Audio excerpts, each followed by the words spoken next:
primeira aula, né, a questão da fundação da Umbanda. E nessa questão da fundação da Umbanda, nós conseguimos visualizar ali, através das falas que foram destacadas em azul, ali no PDF que eu mandei para vocês, as palavras do Caboclo das Sete Encruzilhadas. Ou seja, nós chegamos à conclusão que algumas questões de fundamento, de doutrina, de ritual, de, de questão social que a Umbanda exerce, ela já foi institucionalizada de uma certa forma na fala do Caboclo das Sete Cruzilhadas. Então, só fazer um resgate ali do que a gente discutiu, né? A questão de ouvir tudo e a todos, né? Que tem uma visão, de certa forma, universalista, a Umbanda, que tem um cunho humanizado, né? Como ele mesmo diz em suas palavras, aprender com aqueles mais evoluídos, né? E ensinar, às vezes, aqueles que têm menos evolução. Então, daí a gente já tem uma visão de um princípio. Fala também da instituição da roupa branca, institui os materiais de trabalho, como a água, o cachimbo, né? Quando o preto velho, tio Antônio pede o pito dele. Então, a gente já começa a ver algumas questões lá na fundação da Umbanda para a questão da doutrina.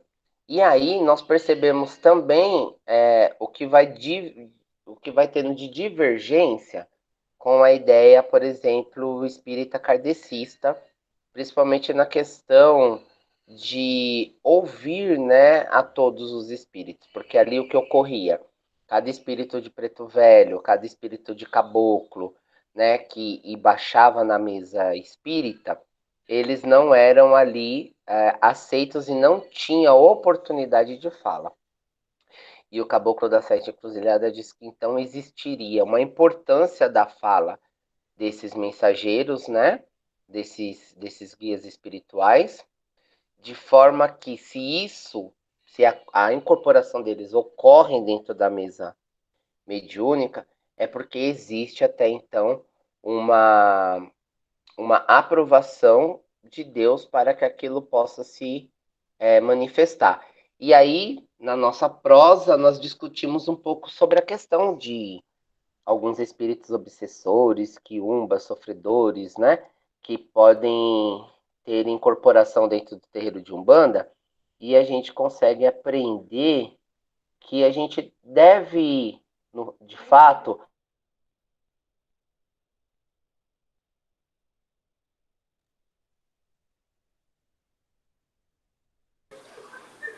André, ficou mudo. Ah, ouvir, voltou. talvez não vem com toda a sua característica, às vezes agressiva, rudimentar, enfim, mas alguma coisa que eles querem falar.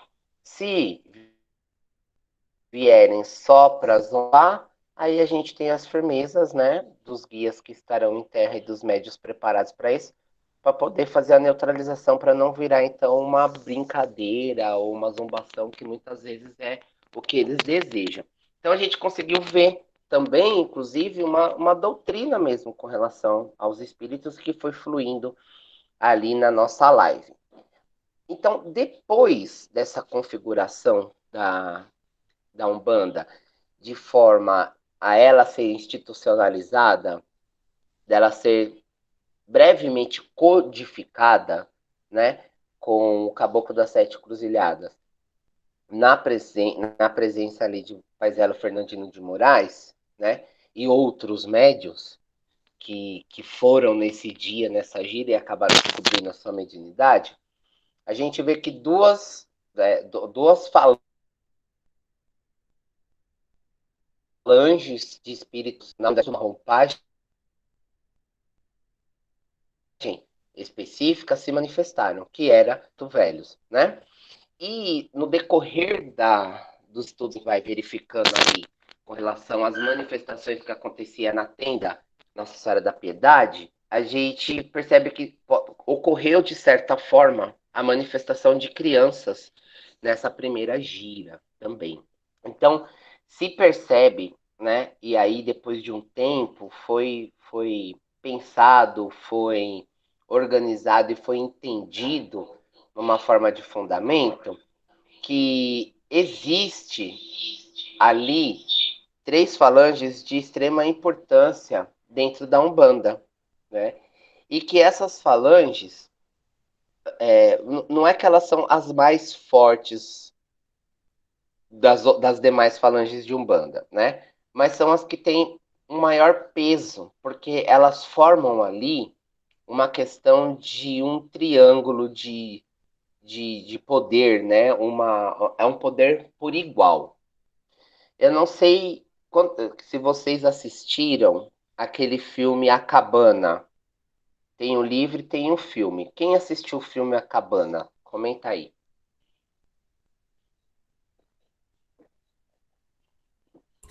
Eu só li o livro. Deu livro. Quem assistiu o filme? Eu assisti o filme, mas eu sou péssima de lembrança. Tá Vamos ver bom. se você comentar, eu lembro das cenas, mas eu sou muito ruim. Mas eu assisti. Comenta. Qual que é o fundamento do filme? A filha, né, do rapaz morre, se não me falha a memória. E Ela aí é É isso assassinada. mesmo. ela é assassinada, isso. E aí ele entra numa revolta, né? Porque até então parece que esse cara era um religioso, né? Ele era um religioso.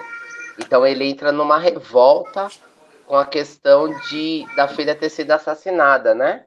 E ele questiona ali a questão de Deus ou da espiritualidade com relação a essa filha ter sido assassinada. E aí ele recebe uma mensagem para encontrar ele na cabana, que teria uma surpresa, alguma coisa assim. E aí ele chega lá na cabana e ele encontra, se eu não me engano, são duas mulheres e um jovem, né? Se não me falha a memória, é uma mais ou menos uma senhora, uma mais novinha, né? E um rapaz meio riponga, né? E ali, esses três personagens simbolizam a Santíssima Trindade. Então, Deus seria a mulher um pouco mais madura, o rapaz seria Jesus, o filho, e a moça seria a japonesa, se eu não me engano, seria o Espírito Santo. Então, ali estaria a Trindade cristã, né? Pai, Filho e Espírito Santo. No caso da cabana, mãe, filho e Espírito Santo, né? Porque ali Deus se configurou numa figura feminina. Se vocês perceberem no filme, os três falam e interagem com o pai que teve a filha assassinada, né? Cada um dentro da sua concepção e cada um na sua moralidade, na sua ética e no seu conselho de interagir com o cara. Então lá estaria o Pai, o Filho e o Espírito Santo, a Trindade cristã. E se vocês perceberem no filme, nessa interação que eles fazem, não fica caracterizado que um seja maior que o outro ou melhor que o outro. Mas a gente consegue perceber que cada um dos três, o Pai, o Filho e o Espírito Santo ali, eles sabem a sua posição, sabem quem eles são, né? E não precisam se autoafirmar. Eles simplesmente agem ali na vida do cara sem um tirar a importância do outro e sem um querer ser melhor que o outro, né? Então o filme traz essa menção para entender que essa trindade, seja o Pai, o Filho e o Espírito Santo, eles têm características diferentes, mas uma importância igual. E não que um vai suprir o outro, mas que os três em si formam ali uma opinião e uma ação e uma atuação com aquele sujeito que está se relacionando com eles. Olha que bonito, né? Essa visão do filme. Então, no caso da tríade que nós vamos falar da Umbanda, né? Essa questão da trindade ou tríade ou trinitário de Umbanda, a gente vai falar de três importantes entidades que compõem ali uma característica e que no decorrer da nossa conversa nós vamos perceber que essas características elas têm muito a ver com o nosso próprio desenvolvimento enquanto ser humano físico que veio para esse mundo viver, crescer, reproduzir, criar, né? E finalizar. Mas também a gente vê um processo de caminhada dentro da fé, dentro da religião. Então, a tríade de Umbanda, ela se manifesta, né?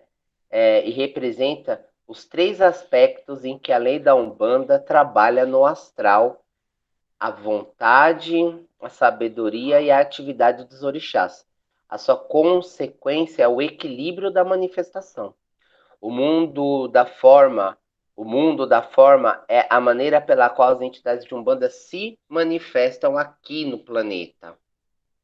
Há várias razões para a manifestação das chamadas três formas: crianças, caboclos e pretos velhos. Pureza, simplicidade e humildade. Essas razões são de ordem simbólicas e místicas ao mesmo tempo. A razão da ordem simbólica é que cada uma dessas formas se refere a um atributo, a uma qualidade: a pureza, a simplicidade e a humildade. São os três modos, né, os três modos desse simbolismo em que atua os guias e protetores, né? A razão da ordem mística é que as condições para uma entidade de luz trabalhar na Umbanda é respeitar essas três formas: a pureza, a simplicidade e a humildade. Essas condições foram, né, relacionadas quando os maiores sidérios purixás desenvolveram traçar o triângulo de forma sobre o céu no Brasil, aproveitando a herança xamânica do povo.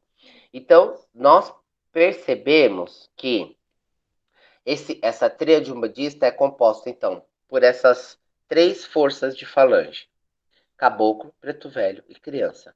Ah, mas tem a ver, talvez, com a manifestação inicial da corrente umbandista, eles? Sim, acredito que sim, né? E fora esse aspecto ali da questão de pureza, simplicidade e humildade, então, em pureza, a gente já imagina que seja com crianças, né? Com os herês. A simplicidade ali com o caboclo e a humildade com correlação aos pretos velhos. Mas eu expando isso para uma outra forma de reflexão, pensando ali na questão de um ciclo, né? De um ciclo da vida. Então, no decorrer do texto, vocês vão ver um pouco a características dessas três falanges que compõem essa tríade, né? Então a gente vai discutir um pouquinho agora as características e o olhar sobre cada um deles, tá? Sobre cada um deles. Então a gente entende que mais uma vez nos é trazido um fundamento, um ensinamento sobre a questão da Umbanda, que é a questão lá que o Caboclo da Sete Cruzilhada falou: a simplicidade, a pureza e a humildade, correlacionadas a essas três falanges. Mais do que isso, é entendermos o próprio processo que as três falanges fazem. Então, nós estamos falando de criança, nós estamos falando de uma vida adulta e nós estamos falando ali de uma vida velha, né? De idoso. Então, a pureza dos herês, a pureza e a verdade dos herês, né? Porque criança fala muito verdadeiramente, ela não tem o poderamento da questão, às vezes, da moral tão gravada quanto nós temos, né?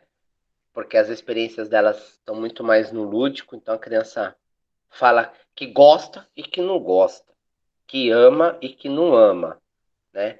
Que faz carinho e bate. Então é sempre o extremo de relações. Então a gente chama e percebe também que a criança tem uma questão de verdade na sua expressão, né, do que agrada a ela. Então, ela tem ali a pureza, mas é uma pureza que a gente consegue detectar que é uma pureza devido ao seu momento cognitivo, intelectual, enquanto criança, né? Então, a criança é o início, né? Nós nascemos e ficamos criança até os 11 anos, 11 meses e 30 dias. Depois dos 12 anos, segundo a legislação e algumas formas de estudos aí da área da psicologia e da pedagogia, dos 12 até os 21, né? Mas dos 12 até os 18, mas se estende-se até o 21, essa fase de adolescente, jovem, e aí depois dos 21, a consideração de ser adulto. E depois de adulto, a consideração lá acima de 60 anos ser considerado idoso, melhor idade, ou como alguns preferem, velhos, né? Então, também vemos ali, nessa tríade umbandista, um ciclo, tá? Uma ressalva. Toda vez que eu for trazer na aula, eu não estou trazendo uma verdade absoluta, nem uma única verdade.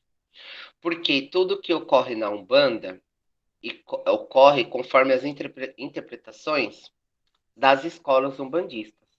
Porque nós não temos uma Umbanda ou um formato de Umbanda. Eu gosto de falar que as Umbandas, né? Então você vai ter as Umbandas mais voltada à pagelância com a caboclo, uma Umbanda mais africanista, uma Umbanda mais cristã, uma Umbanda mais espírita, né?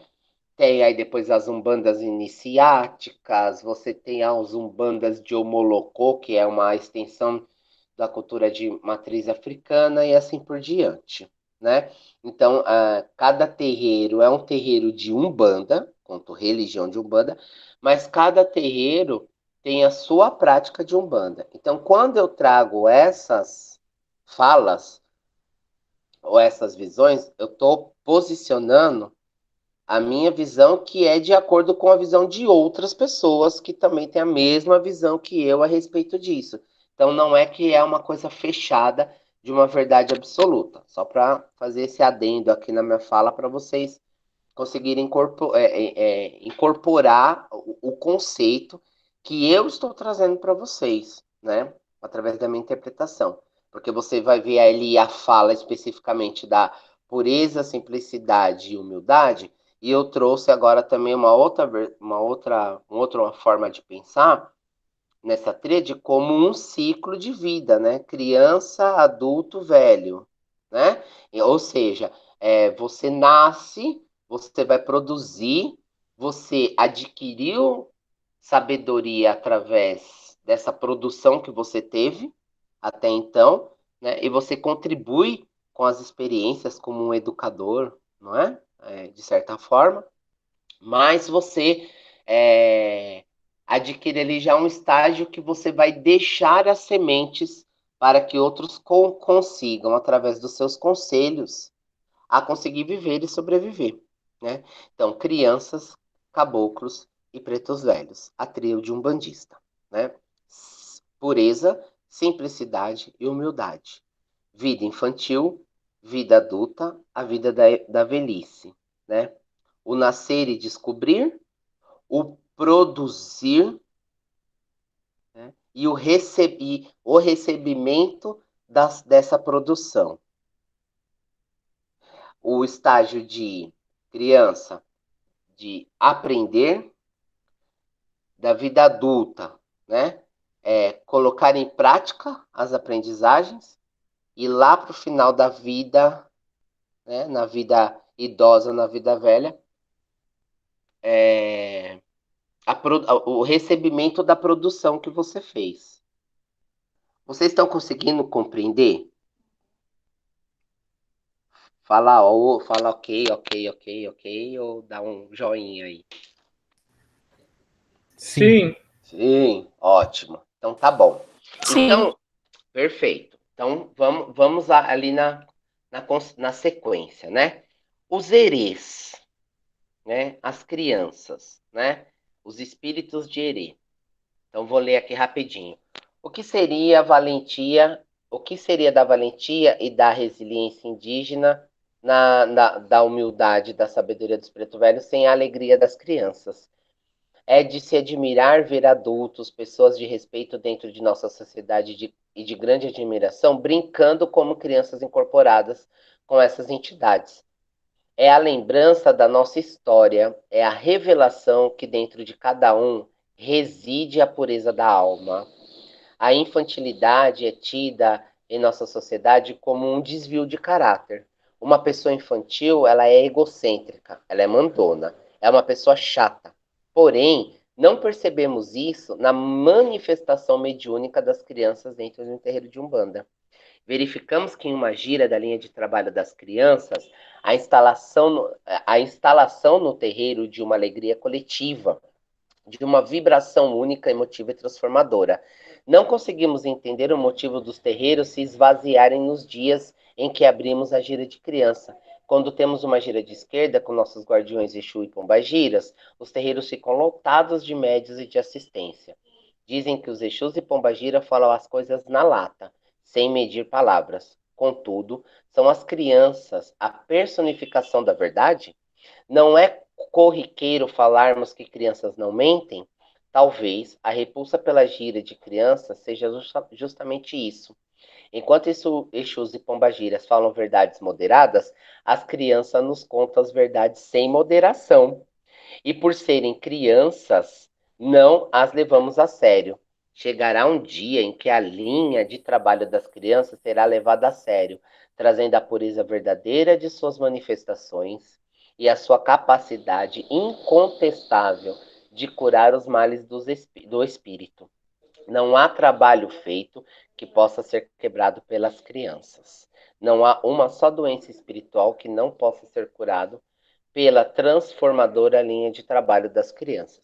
Então a gente percebe também, né, do critério ali de ver hoje na sociedade que tudo que é criança a gente considera menos, né, como infantil, e aí a questão infantil não tem mais significado para a vida adulta, vamos dizer assim, tem uma grande desconsideração. Mas esse texto remete exatamente àquilo que eu falei no começo. As crianças, elas são muito puras, mas uma pureza de dizer uma verdade muito mais dura e reta do que às vezes a linha da esquerda falaria.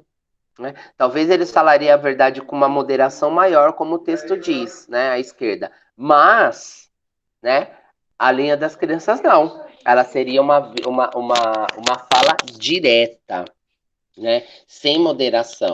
É pau a pau, pedra é pedra, né? Isso é bem interessante para que a gente possa compreender. Mas aí o que é também esse arquétipo, né? O arquétipo da criança tem a questão de também estar ali interligada com o adulto numa questão de pedir ajuda, né? De ser servido, de aguardar que aquele adulto proveia para ele alimentação, cuidados, manutenção, como dar os brinquedos, enfim. É uma fase que eu digo que é uma fase inicial da Umbanda, que é aquela fase que a gente entra no terreiro para pedir as coisas, né? Ah, eu queria isso, eu quero ver isso, eu quero experimentar aquilo, eu quero uma gira assim, eu quero uma gira assado, eu quero conhecer isso, eu quero conhecer aquilo, eu quero experimentar daquilo outro, que de certa forma é uma pureza de cada um, mas há dentro de si uma vontade grande de se aprender, né? Então, assim, é uma pureza, né? É uma pureza, mas não vamos pensar numa pureza cristã, hétero e branca, né? Vamos falar de uma pureza ali de vontade, de ser muito verdadeiro naquilo que quer dizer, no que quer expressar, mas também numa vontade de busca, né? O processo da criança é um processo de aprendizagem constante, né? Porque ela está nesse processo de aprendizagem. Então, talvez ela se componha a tríade justamente por isso, pela questão lá da sua pureza, mas a questão também do fato de estar num estágio de se aprender, né? E aí o texto termina aí falando da questão da importância mediúnica dessa incorporação e da importância da vibração que essa linha transmuta, que é extremamente forte, agregador e que, né, como muitos dizem, não há trabalho que um Exu faça que uma criança não possa quebrar, que um herê não possa quebrar. Vocês conseguiram compreender nessa minha fala por que os herês fazem parte dessa tríade e qual a importância deles nessa tríade? Gabriel colocou sim. Ótimo. A Marina. A Marina também, o Vinícius. Boa noite, Marina. Um beijo, comadre. A Andréia, beleza. Ah, tá. É o Gabriel que entrou pelo da mãe dele. Tá. A Samanta sim também. Minha mãe colocou aqui também, ok. Então, beleza, né? Vocês conseguiram compreender. Então, a fase ali pequenininha, né? É infantil. E aí, a gente parte para o outro princípio, que seria os caboclos, né? Que traduz ali o adulto na plenitude da sua força, tá? Da plenitude da sua força. Há a simplicidade do caboclo, né? Conceituada aí nessa tríade umbandista, mas eu gosto de trabalhar nessa questão da plenitude da força, ou seja, da vida adulta. Então, falar de caboclo na tríade da Umbanda é falar daquele momento de pura produção, né? E para entender essa pura, essa pura produção, nós devemos então incorporar o que são os caboclos dentro da Umbanda. Então veja bem, os caboclos, como eu já disse, são a própria produção. São aqueles que vão à busca das coisas para adquirir os meios para a sobrevivência. Então, os caboclos são aqueles que lutam, que vão guerrear e que estão no estágio de produção para buscar a sobrevivência da sua comunidade, da sua tribo, da sua oca, da sua família e da sua comunidade como um todo. Os caboclos, eles trazem um outro princípio extremamente importante para nós, em qualquer tribo indígena, né? De nossos povos ancestrais, vai se ter ali uma hierarquia. Então, caboclo traz o suprimento, o conceito de suprimento, de luta e de suprimento, de sobrevivência, de suprimento, traz o caráter da importância da hierarquia, cada um em um nível e todos no coletivo pela aldeia, né? Porque você vai ter o cacique, você vai ter os guerreiros de caça para trazer alimentos, você vai ter os guerreiros de luta, os guerreiros de guardar as portas da aldeia, você vai ter os pajés, os curandeiros, você vai ter os caboclos que constrói armas, constrói canoas, constrói ocas, você vai ter os caboclos e caboclas, né? Você vai ter as caboclas que cozinham, né? Que educam os filhos, que preparam o alimento da caça, né? Caboclas que vão para a guerra também, né? Então você tem toda uma sociedade organizada em grupos com os caboclos que traz essa importância de cada um estar num lugar e todos serem importantes para a comunidade. E traz ali uma questão de hierarquia, porque tem uma questão de idade, tem uma questão de sabedoria, a questão de um líder espiritual, né? Você tem o líder de guerra, você tem a líder da educação e da iniciação, que inicia as outras meninas e meninos. Você tem ali toda uma escala. Então, caboclo também traz, fora a questão do suprimento da comunidade e de si próprio, ele traz a questão da hierarquia como algo muito importante, né? O respeito pela hierarquia. E desenvolver dentro do seu papel ou dentro do grupo na qual você está o melhor possível para a manutenção da sua comunidade. Por isso que na lei de Umbanda, né, a dirigência maior de muita cabeça de pais de santos e mães de santos são de caboclos de orixá. São em nome de caboclos. Tem das caboclo fulano de tal, ciclano de tal, né? Porque traz esse conceito para nós também de hierarquia, né? Existe uma hierarquia espiritual, como existe uma hierarquia organizacional aqui da matéria. Então, caboclo também traz em si o conceito de produção, de suprimento, de busca, né, de construção. Então, pegando o nosso texto ali sobre caboclo, que está aí no PDF, eu vou ler aí para vocês, né? No caboclo identificamos um índio brasileiro, o guerreiro, dono da terra chamado hoje de Brasil, e que não se deixou escravizar.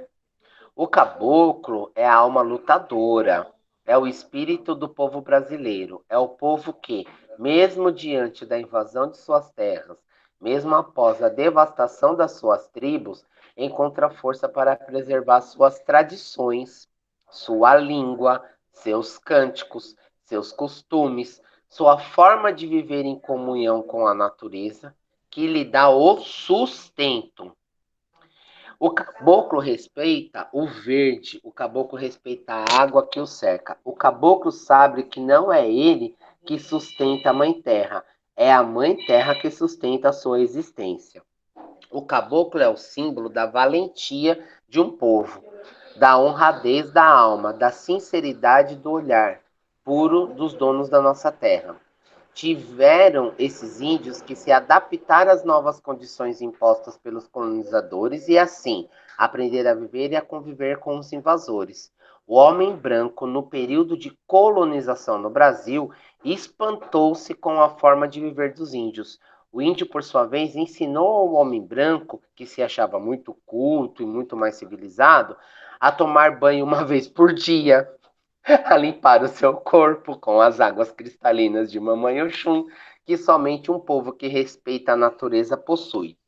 Nesse texto, eu trago também para vocês que o caboclo tem toda uma mística e uma religiosidade sustentável e natural. Por si só, todos os caboclos são magos, né? São magos naturais, né? Porque eles sabem manipular ali a força da natureza. Eles sabem absorver das forças da natureza, né? Os meios necessários para a sua sobrevivência e dosar o seu consumo da natureza. Ou seja, não explorar de uma forma que vai degradar, mas que ele pode retirar dela para poder sobreviver, ser grato a ela e tirar basicamente o necessário. Quando a gente diz a simplicidade do caboclo na tríade umbandista, nós estamos dizendo que essa simplicidade significa nisso, de me alimentar aquilo que seja necessário, não como nós que estocamos inúmeros alimentos dentro das nossas casas, né? Por uma questão compulsiva, consumista, né? Que comemos exageradamente por uma questão mais de prazer e satisfação do que por uma questão de alimentação para a questão de sobrevivência, né? Substituímos a água por Coca-Cola, né? Para refrescar a nossa sede, mais uma forma de trazer gosto para nós. Então, quando fala dessa simplicidade, fala desse homem, fala desse espírito que vem nos ensinar que pelo simples a gente consegue obter as maiores riquezas, que é uma vida plena e saudável, e na qual a gente não precisa lutar tanto para poder termos o básico, né? Porque caboclo não vai para mata ficar 8 horas por dia, por exemplo, né? Às vezes eles vão para um período e depois curtir um período de descanso. Ou então eles vão, seguem a casa e vêm embora para comer. Outros se embrenham, né? Dependendo da geografia do espaço ou da regionalidade, Outros ficam ali à espreita por alguns dias, né? Alguns períodos grandes dentro da mata. Mas quando retornam com caça suficiente, eles ficam um bom tempo de descanso. Mas se você for ver hoje, né? Eles não vão trabalhar 9 horas por dia, às vezes, porque não tem a necessidade, né? Eles vão ali. Eu acho muito interessante que nesse texto que eu estava pesquisando, ele fala que ensina o homem branco a ser, inclusive, higiênico, né? A evitar doenças, porque talvez caboclos não tinham tantas doenças que os homens brancos tinham, porque pelo menos tomava banho, enquanto, enquanto os branquelão lá ficavam meses sem tomar banho, né? Os europeus. Então fala de seres de uma fase adulta de pura produção e sustento, mas que respeita a hierarquia e respeita da onde se tira aquele alimento. E tudo para eles era sagrado. Quando eles matavam um bicho para poder se alimentar da carne desse bicho, eles agradeciam a natureza por favorecer esse bicho para eles, mesmo que eles vão matá-lo. Eles vão matá-lo a fim de se saciar e comer a sua carne. Não era numa questão de matar simplesmente por matar. Tudo, inclusive tudo, de um bicho, os caboclos aproveitam.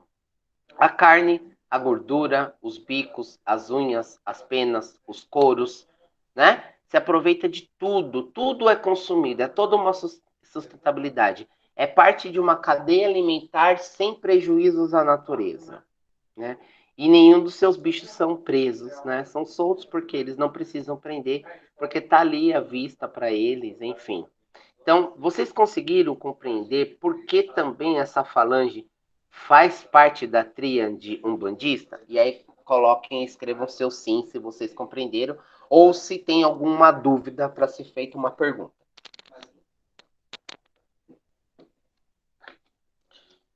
Muito bem, Gabriel, Vinícius, ok. A Marina de barba, ok. Né? Ah, ok. Beleza, Tatiane, tudo certo. Parece que o Gabriel Sabino tinha entrado, não sei se ele está ouvindo aí. A Samantha colocou sim, a Andrea também colocou sim. Então vocês conseguiram compreender ali qual a finalidade, né, e importância da linha de caboclo dentro da Umbanda, certo? Como também dentro dessa tríade umbandista. E conseguimos entender que eles fazem parte desse ciclo pensando na fase adulta de produção e de desenvolvimento. E aí, então, partindo ali para a última parte da tríade, ou a outra porção da tríade, nós chegamos então ao preto velho, que vai dizer ali sobre a humildade. Né? Existe uma diferença entre a simplicidade e a humildade. Né? Então vamos entender um pouquinho qual o fundamento ali dessa questão dos pretos velhos. Então no nosso triângulo tá lá, né? Que é a humildade que encerra os princípios do amor, do sacrificial e da paciência. Traduz a consciência em plena calma, né? Porque são isso, tipicamente, a atuação dos pretos velhos, né?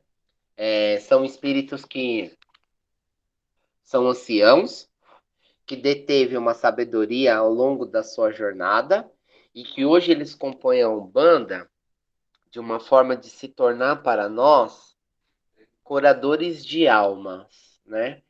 O que seria o curador de alma? Aquele que, através do diálogo, da atuação, da presença de um para deles para conosco, nós nos interligamos as nossas almas. E falar com o preto velho, escutar o preto velho, traz para nós a importância de um processo de cura. Por que de cura? Porque eles têm todas as experiências necessárias para curar as nossas mazelas como seres ainda que estamos em desenvolvimento. Porque além dele representar a velhice no contexto de sabedoria, né? Eles trazem a expertise de conselheiros que têm todo o material emocional para confortar-nos nas nossas dificuldades, tendo em vista terem se identificados como espíritos de seres humanos que foram escravizados por outros seres humanos e considerado uma raça subhumana. Então, hoje nós temos uma demanda grande com relação aos países, né? Mas eles já viveram isso lá no passado, ou seja, a gente continua errando até hoje, né? A gente continua errando. O mundo não está evoluído. Nós estamos esse negócio que fala que a gente está numa época de expiação, que estamos entrando numa época que estávamos numa época de expiação e agora seria uma época de benevolência. Eu não consigo achar que está nessa época de benevolência nem aqui, nem em Marte, né? Nem em Marte. É, mãe matar filho, e filho matar mãe, irmão matar mãe, começou desde o começo da Bíblia. Porque Caim matou Abel e sabe Deus com quem Caim cruzou para poder fazer filho. Se foi com a irmã, foi com a mãe, né? Não, tá escrito na Bíblia. Tá lá na Bíblia. Existiu Caim e Abel. Caim matou Abel, quem caiu comeu para dar continuidade na vida, né? Teve sexo. Existe a teologia que vai fazer essa interpretação, mas como os cristãos gostam de pegar a Bíblia ali cerrada, né? É uma boa pergunta, né? Escuta, você tá falando de moral para mim aqui, ser um bandista? Deixa eu te fazer uma pergunta. A primeira família que Deus criou, o irmão matou outro e o filho transou com quem? Com a irmã ou com a mãe? Né? Então, respeita-nos, que a gente não é burro, a gente tem que pensar, né? Então, assim, eles trazem, né? Eu tô falando isso porque minha mãe comentou que hoje em dia mãe mata filho. Meu, isso sempre teve, né? Sempre teve. Até a história de Abraão lá que Deus, né, faz o teste dele. Abraão não. É Abraão, né? Fala para sacrificar o filho, Isaac, isso. E aí depois aparece o carneirinho lá, ele mata o carneirinho para não matar o filho, porque Deus pediu para matar um carneiro, tá? Para agradar ele. A gente mata uma galinha e o povo crucifica a gente. Bom, enfim. É, eles têm toda a trajetória e a experiência do que é o sofrimento. Então, nesse sofrimento, eles conseguem ter ali uma sabedoria grande para nos aconselhar, porque a maioria da gente que vai para o terreiro temos tantas coisas a reclamar da nossa vida, né? A gente nunca está plenamente satisfeito com aquilo que está acontecendo com a gente, e a gente sempre quer achar um culpado. E esse culpado sempre é o outro, nunca a gente, né? Quando eu pego no pé dos que estão próximo a mim, porque eu faço isso como exercício para mim, né? O que é que eu tenho culpa? Para eu começar a entender o que está acontecendo comigo. Para depois eu começar a pensar na culpa do outro. Na culpa do outro a gente já tem noção. Mas o que, que nós vamos fazer com a culpa do outro? Porque existe uma forma que nós podemos decidir o que nós faremos. Porque a dor ela é inevitável. O sofrimento ele é opcional, né? Você ficar preso ao sofrimento mais do que as coisas boas que podem estar ocorrendo, ela é opcional. Pô, André, mas não é bem assim. Você já viu uma pessoa estar no estágio final de câncer? Já vi, já acompanhei. Inclusive, uma delas morreu no meu braço, assim, na minha frente, né? Que foi a minha avó, né? E que nas últimas palavras dela de morte, ela falou o quê? Ela não falou, ai meu Deus, por que me abandonaste, né? O que a minha avó falou? Ela falou assim, agradeço a Deus pela vida, obrigado pela minha vida, obrigado pela minha doença, obrigado pela minha família e obrigado pela minha morte. E aí, puf, ela morreu, né? Foi exatamente isso, não foi? Há 20 e poucos anos atrás, mas acabou de rezar e morreu. Ah, mas a pessoa tá lá no leito de dor e sofrimento, tá tomando quimioterapia. Beleza. Eu entendo, ela tá no sofrimento, ela tá numa dor inevitável, né? Ela tá numa dor inevitável. Mas ela tá tomando a quimioterapia. Ela vai ficar pensando, eu tô tomando um negócio porque eu vou morrer amanhã. Mas, poxa, hoje eu tô vivo. Então tô sofrendo, mas eu tô vivo. Um exemplo, né? Ou então ela vai tomar a quimioterapia pensando que aquilo não vai adiantar nada, que ela vai morrer, mas pode adiantar 2, 3 dias de vida e pode talvez ter uma oportunidade de encontrar alguém que consiga chegar de viagem e vê-la, né? O Mauro, ele teve 2 vezes câncer, né? E ele me dizia que quando ele estava tomando a quimioterapia, ele não pensava no cabelo que ia cair e nem no enjoo que ele ia ter.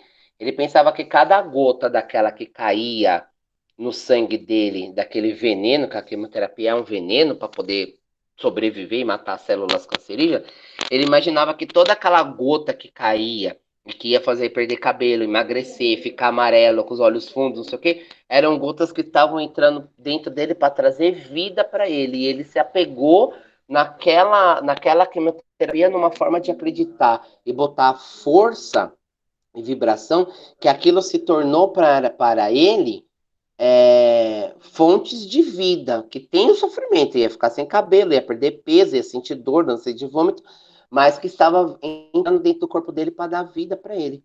E aí ele passou já mais de 20 anos atrás com câncer, ele está aí vivo, forte, maravilhoso e bonito e produzindo, né? Então a dor ela é inevitável. A forma com que você vai canalizar esse sofrimento dessa sua dor ela é opcional.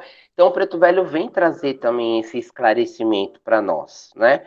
E isso eu pude aprender também pela experiência de observação, de diálogo, de vivência com pessoas a nível de sofrimento, né? Eu já vi pessoas que me disseram, eu vou morrer, estou morrendo, estou indo embora, né?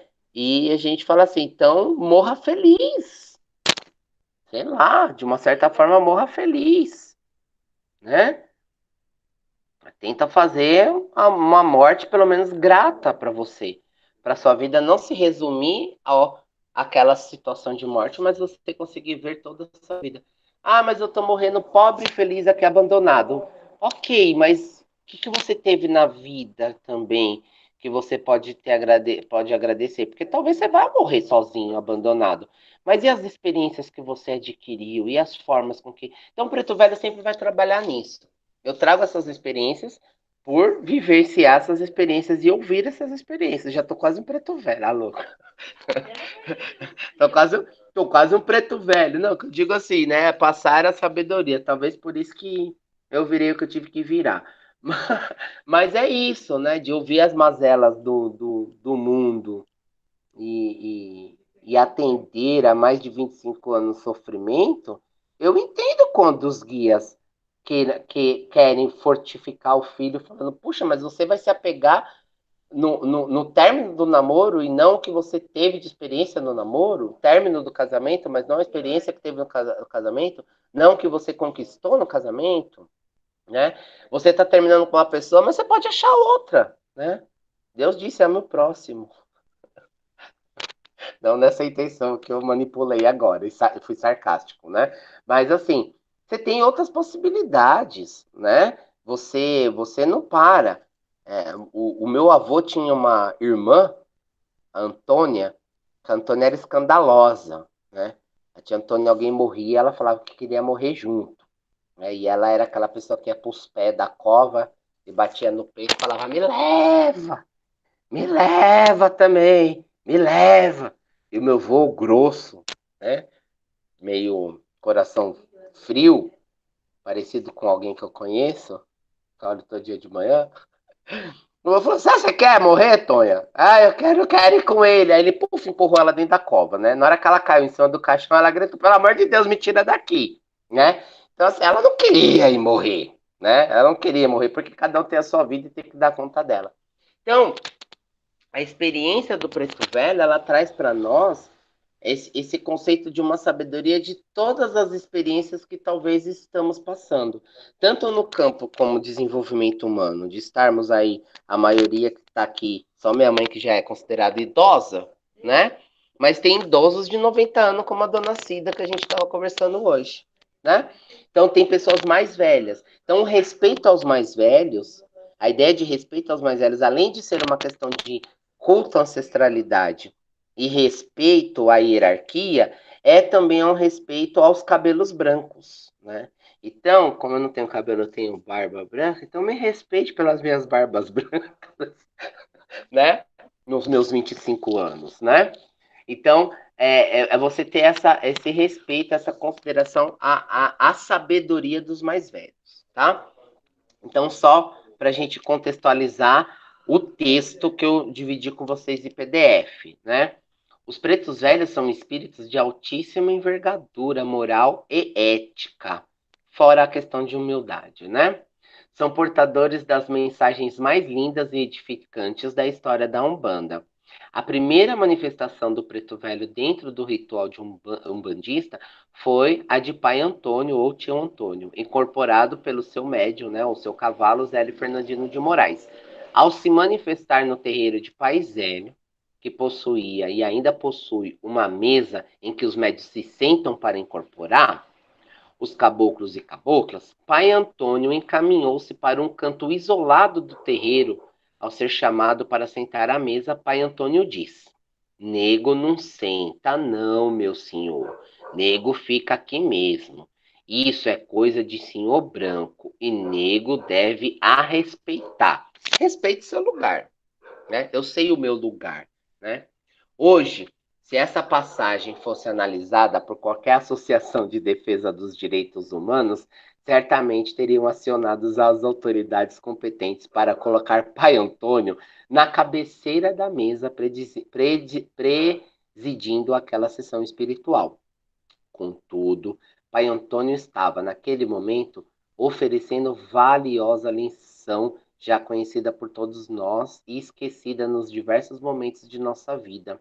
A lição de que a humildade, que os humildes serão exaltados e os que se elevam acima de suas condições serão recolocados em seus lugares de merecimento perante a ordem divina. Pai Antônio ensinou aos médios da casa de Pai Zélio a ordem que deve ser seguida por toda a Umbanda. Todos, indistintamente, devem reconhecer o seu lugar dentro da corrente. E a humildade de espírito fará com que esses lugares sejam ocupados pelos espíritos de elevada luz que trarão o conhecimento necessário para o nosso progresso humano.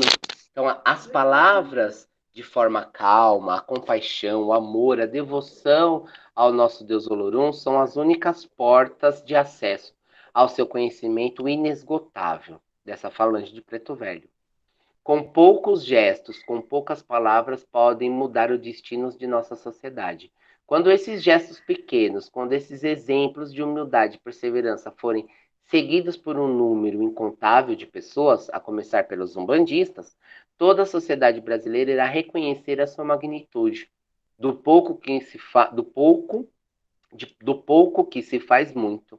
É subindo a escada de degrau em degrau que os médios umbandistas alcançam a perfeição do ritual de sua religião e entende que a simplicidade do culto não é fruto de uma ignorância.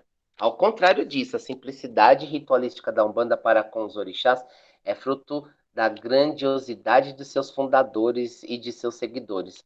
A construção de uma religião sólida começa pelo aprimoramento dos seus praticantes que, dia após dia, afiam suas espadas e moldam seus escudos para defender e avançar nas linhas de trabalho da grande lei de Umbanda. Preto Velho é a manifestação da humildade, é o dar a outra face, é a experiência adquirida por meio de uma vida sofrida, é a garantia de que os mais humildes possuem lugares guardados em Aruanda. É a revelação de que posses materiais e um linguajar rebuscado não são a única fonte de revelação dos mistérios da espiritualidade.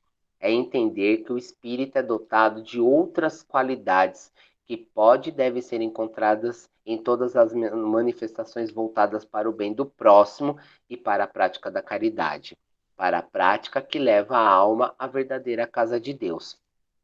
Preto Velho se recusa a compor a mesa ali dos espíritos e dos homens brancos, né, dentro da tenda Nossa Senhora da Piedade, e ele vai pro toco, ele não quer sentar na mesa. Aí todo mundo pensa, nossa, a inferioridade dele. Mas ele é tão astuto, por ser sábio, que quando ele vai pro toco, o povo quer ouvir ele, então todo mundo sai da mesa e vai pro canto junto com o preto velho. Você entendeu a, a, a dinâmica que o preto velho fez? Ele disse: eu não quero estar nessa mesa, eu não vou, não carece de eu estar nessa mesa. Essa mesa é para vocês que gostam de sentar aí no meio da mesa. Eu tô indo ali para aquele toquinho ali, ó. Sentam lá no toquinho. Aí todo mundo, mas cacete, nós estamos sentados nessa mesa, mas a gente nem sabe o que vai acontecer com esse culto. A gente tem que escutar o espírito. Aí todo mundo sai da mesa e senta no chão, em volta do preto velho sentado no toco, né? Preto velho não precisa da cabeceira da mesa. Ele já é a cabeceira. Hoje faz todo sentido de um baiano ter falado nas minhas obrigações para tirar o preto velho do lado e colocar na minha cabeça na esteira. Eu compreendi isso a estudar essa questão. E os médios que estavam comigo nesse dia, que tem três que estão aqui no grupo, né, presenciaram isso, né? Hoje eu entendo porque um guia disse para colocar o preto velho na cabeceira, né? Tira ele daqui e coloca na cabeça, né? Eu entendi o poder da sabedoria, né? Eu acho que isso se faz. Ele foi bem discreto e levou até lá. Hoje, para mim, estar aqui falando com esse grupo é totalmente a compreensão do que aconteceu naquele dia para mim, né? E talvez seja a compreensão para aqueles que estavam comigo naquele dia, né? Porque a espiritualidade ela é assim, é como a flecha de Oxóssi, né? Às vezes ela tira a flecha amanhã para acertar o pássaro ontem, entende? É mais ou menos isso. Não é uma sequência que a gente quer, é uma sequência que é necessária ter. Então, se compõe aí nessa sequência dessa tríade, que todos têm a mesma importância, cada um na sua distinção, que um não anula o outro, mas cada um agrega junto com o outro e forma-se então essa tríade, vamos dizer, humanizada, uma tríade de caminho para nós enquanto aprendizes da Umbanda com a espiritualidade. Então, vocês que conseguiram compreender o porquê Preto Velho faz a parte dessa tríade, comenta aí o seu simzinho aí embaixo. Sim, entendi, né?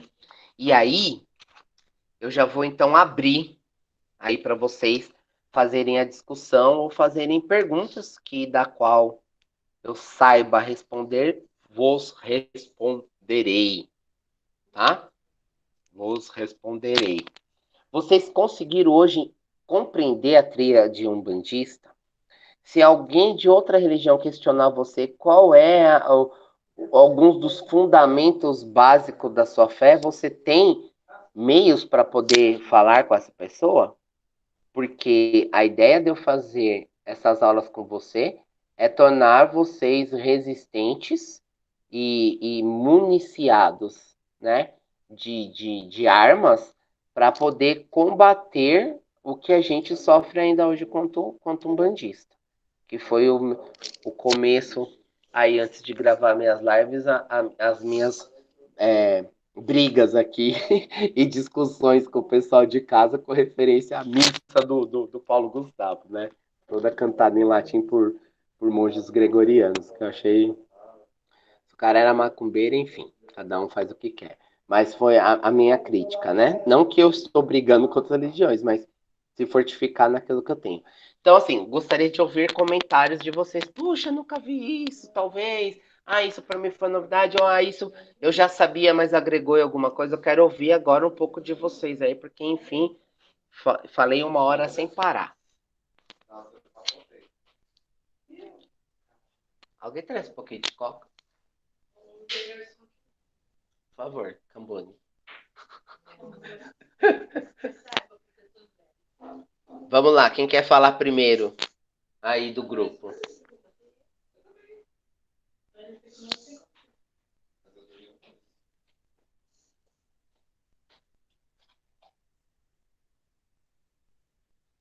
Todo mundo compreendeu tudo? Posso fazer a pergunta, então?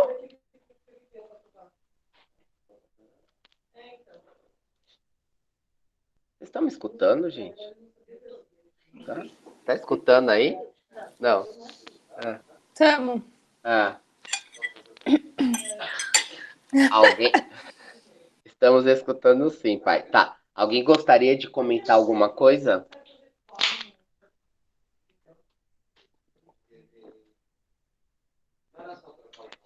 Não? Então vamos lá. Vinícius, qual a importância dos caboclos da Umbanda? O que a gente incorpora com a incorporação de caboclo dentro de uma gíria de Umbanda?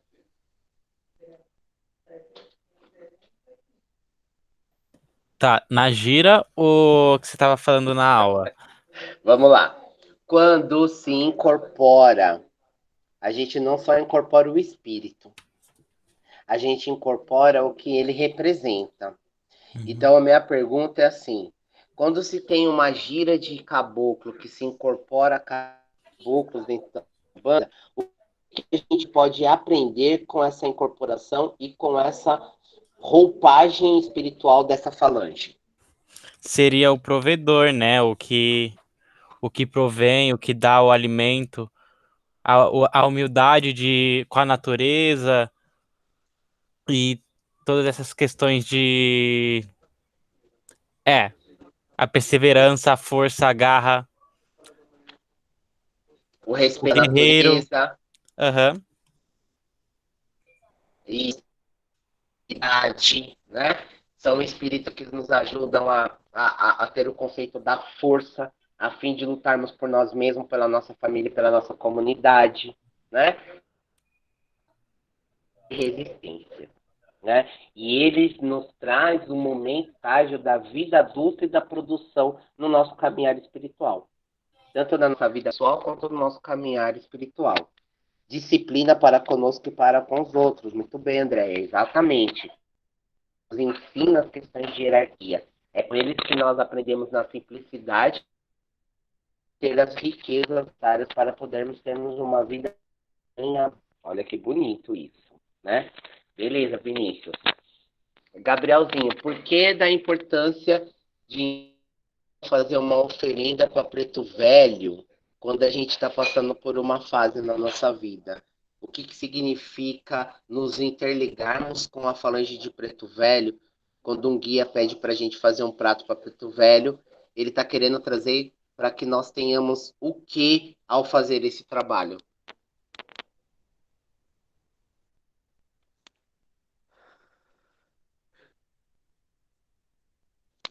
É com o Gabriel Irpelli. A Mirei já saiu do grupo com medo de eu fazer pergunta para ela.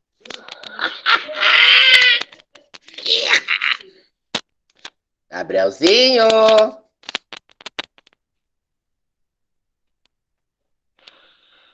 Sumiu. Tatiane, então vamos para Tatiane. Depois eu volto ali. Gabrielzinho, a conexão da sabedoria e a compreensão da humildade. A paciência, pai, também, coisa que eu não tenho. É, mas que mais? Quando um guia, por exemplo, Gabriel, fala para você fazer um prato para preto velho, devido a uma situação, ele está querendo dizer que é para você se conectar com o quê? Com a aprendizagem do preto velho, né?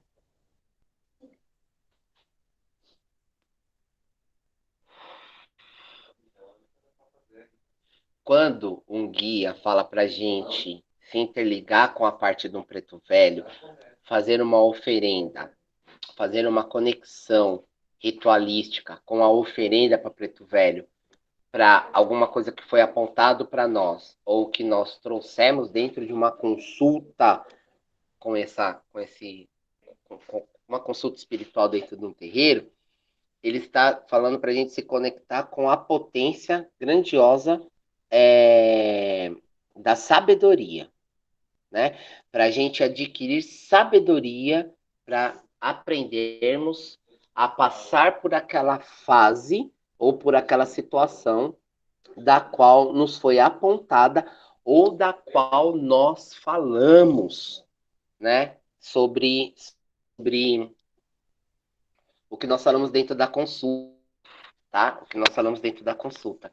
Então, é uma forma de nos conectarmos e voltarmos lá às nossas essências ancestrais e de se conectar com ela, a fim de que possamos superar aquela situação que apresentamos numa consulta ou superar uma fase ou uma visão, né, de aconselhamento que os guias viram sobre nossas vidas. Vocês entendem, e aí eu estou partindo para um outro campo de reflexão com vocês, qual é a importância efetiva de uma consulta dentro do terreiro de Umbanda? Que mesmo que seja a coisa mais banal e idiotizada que um consulente possa trazer, ele está manifestando algo que está dentro dele e que está permeando dentro do seu mental ou do seu campo vibracional espiritual. Isso é importante a todos os médios de Umbanda fazer a compreensão, tanto cambones quanto médios incorporantes de consulta. E isso será conversado dentro do terreiro e também será cobrado dentro do terreiro, né? Que mesmo que seja uma questão, o Guilherme está colocando bastante mensagens aí, depois no vídeo dá para pausar e a gente conseguir ler. Apesar que eu acho que tem aqui ver as mensagens, né? Deixa eu ver se eu vou saber mexer com isso, gente, também. Ah, Quer que sim. eu leia, pai? Fio, quero. Vamos lá. Tá. Começa pela ordem aí do que o Guilherme colocou e o Gabrielzinho colocou. Quando eu fiz o questionamento com relação a Preto Velho. Tá, calma aí, só vou pegar aqui. Ó, primeiro o Guilherme falou assim: os valores das entidades são transmitidos à simplicidade do preto velho, à humildade e sabedoria do preto velho, à inocência e verdade da criança. Tudo isso age de modo independente, mas se interligam e ajudam a montar um caráter moral que deve ser seguido. Acredito que por isso dessa ser a tríade base, o fundamento doutrinário inicial da Umbanda. Aí o Gabriel Ipelli falou a conexão da sabedoria e compreensão da humildade.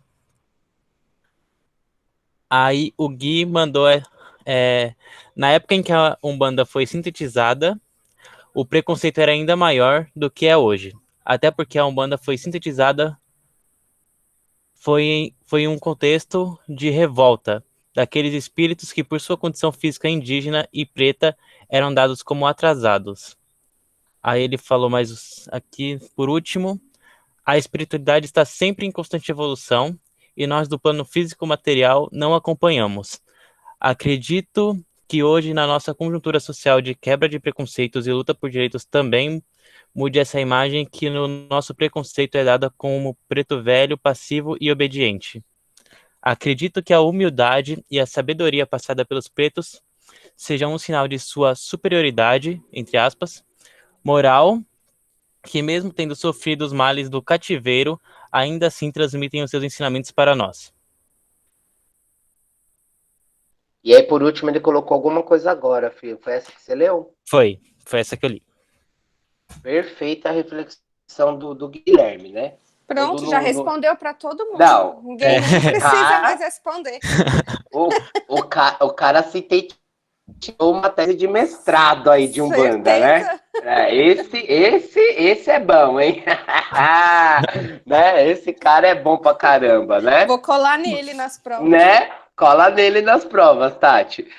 Mas é isso mesmo, né? Por isso que eu falo, o estudo é muito importante, né, gente? Isso que a gente está falando, mas o que isso vai trazer dentro de uma consulta? Que é só baixar o espírito da consulta.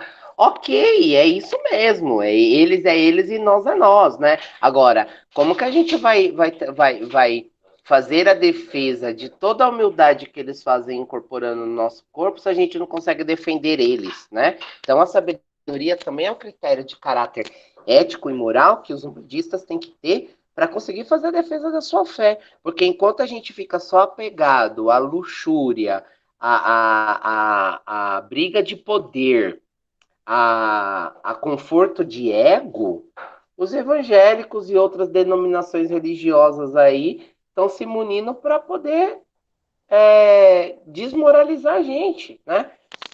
Você não vai ver vídeo no YouTube de ninguém expulsando Buda, de ninguém expulsando Nossa Senhora Aparecida, ninguém expulsando Shiva, né? Massacrando Shiva, massacrando Maomé, entre outros aí. Mas você botou no YouTube, o que você vai mais ver é a desmoralização das entidades da Umbanda, né? E da cultura preta africana, né? Da cultura negra preta africana. Então, se munir em sabedoria é uma questão que eu vejo hoje, no século XXI, que deve ser um caráter moral dos umbandistas terem, né? E incorporar essas entidades, quando ela incorporar em terra, o corpo mediúnico já vai ter uma conexão sabendo qual é o fundamento daquele trabalho naquele dia. Sendo um preto velho, você já sabe. Você já sabe o que é que você vai canalizar de energia. Se é um caboclo, a mesma coisa. A mesma coisa. Vocês conseguem compreender isso? Eu lembro que em uma das suas lives você até falou que o conhecimento do médium, né? Ele até ajuda o guia quando está incorporado. Óbvio, óbvio, né? Óbvio. A maioria das incorporações hoje, 99,9%, né, é de médios conscientes. Os que serão extremamente inconscientes é aqueles que já são muito velhos na questão da espiritualidade. Os semiconscientes é aqueles que trabalham e fazem o trabalho, mas fica com apenas alguns resquícios da consulta. Por exemplo, quando vocês tiverem aí um bom tempo de médio incorporante de dar consultas, vocês vão ver como isso é maluco na vida de vocês. Porque eu já tive situações de atender médios, desculpa, já tive situações de atender consulentes, que a última consulta dele foi talvez há 5 anos atrás, por exemplo, quando a gente mudou de um espaço para outro, ou quando a pessoa foi embora para um lugar e depois retornou, ou quando a pessoa passou uma vez e depois demorou anos para voltar lá para o terreiro, que quando eu nem sei, nem tenho conhecimento quem é a pessoa, por exemplo, mais, porque passou 5 anos, meu, quantas pessoas já atendeu, né? E quando ela chega de frente pro dia, de frente pro guia, que calha às vezes até de ser o último guia que conversou com ela há anos atrás, eles começaram a conversar da última conversa que aconteceu há anos atrás e deram continuidade. E a pessoa ficou admirada e eu fiquei mais admirada ainda depois, porque eu não teria condições de manipular, de forma alguma, teria condições de manipular essa capacidade de arquivo mental, de saber da última fala de um consulente, dentre 15 que passou naquele dia, de algo que aconteceu há 5 anos atrás, né? Então, quando a gente fala das mediunidades, né? Eu abri esse campo de falar isso só para vocês compreenderem, né? Para fortificar o que o Vinícius colocou. É importante o médium ter o conhecimento para ele não só incorporar o guia, mas para ele incorporar os valores que aquele guia representa dentro da sua falange e da sua roupagem espiritual, né? Até escrevam isso se vocês querem. Numa incorporação, você não incorpora só o espírito, você incorpora os valores que aquele espírito traz dentro da sua falange, né? Então, isso se adquire com um conhecimento de estudos e, claro, insubstituível ao estudo que ocorre dentro do terreiro, né? Não estou falando que nós vamos viver e só teremos forma de aprendizagem pelo estudo literário das coisas, ou da dialética, ou do estudo da oralidade. Mas também o grande estudo da escola prática é dentro do terreiro. Mas é importante a gente saber que quando está acontecendo aquele estudo e aquele conhecimento prático, a gente já sabe porque a gente teve o estudo da dialética, da discussão da dialética, né? E da concepção das leituras literárias para a gente conseguir compreender aquilo e, de certa forma, defendermos os nossos trabalhos, as nossas gírias e a importância da nossa fé e a contribuição da religião e da nossa fé para com a sociedade, né? Então, isso daí é importante a gente conseguir compreender. Enfim, o Guilherme trouxe o contexto aí de Preto Velho fundamental. Então, vou perguntar para a Tatiane, que tem 2 heresinhas dentro de casa aí, né? Hoje, Tati, o que, que você compreende que é a manifestação dos herês no médio ou numa gira de herê e que valores esses herês então trazem para nós? Fala com as suas Nossa. palavras. Eu acho que a sinceridade em primeiro lugar, né?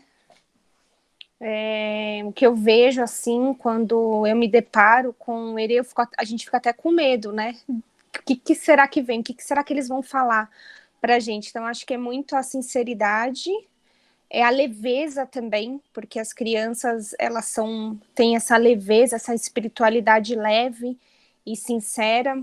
Então, eu vejo muito assim.